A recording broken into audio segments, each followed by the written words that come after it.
The topic of this video is identifying the real zeros of a polynomial function and their multiplicity. Let's look at a problem.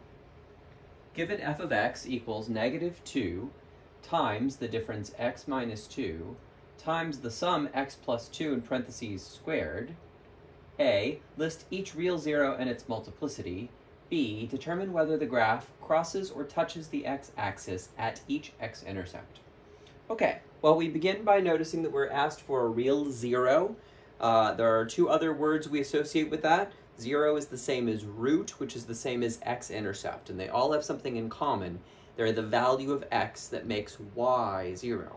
So when you're looking for a zero or a root or an x-intercept, find the part of your equation that represents y and set it equal to 0. In this case, f of x represents y, and so we're going to put the 0 right here. We're going to get 0 equals -2, parenthesis, x minus 2, close parenthesis, parenthesis, x plus 2, close parenthesis, squared.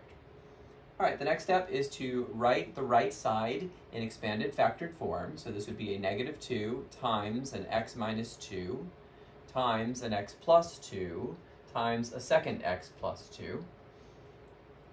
The next step is to solve this equation by using the zero product property. When two or more factors multiply to give the result 0, then any one of them could be 0, so we set them all equal to 0. So we write -2 set equal to 0, x minus 2 set equal to 0, x plus 2 set equal to 0, x plus 2 set equal to 0. And we'll solve each one of these. -2 equals 0 is a false statement, a contradiction. This has no solution, which means it does not tell us about any real zeros of our function.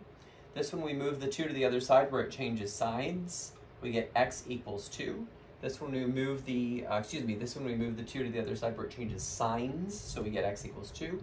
This one we move the 2 to the other side where it changes signs, and we get x equals -2. Same thing with this, same solution, x equals -2. So what we notice is that we get the real zero, x equals 2, one time, and we get the real zero, -2, two times. Okay, the number of times we get a solution is referred to as its multiplicity. So this is multiplicity 1.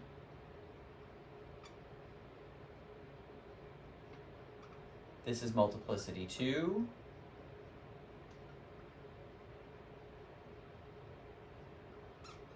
And this, whether your multiplicity is even or odd is what determines whether it touches or crosses at that particular x-intercept.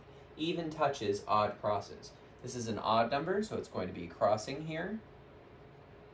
This is an even number, so it's going to be touching here.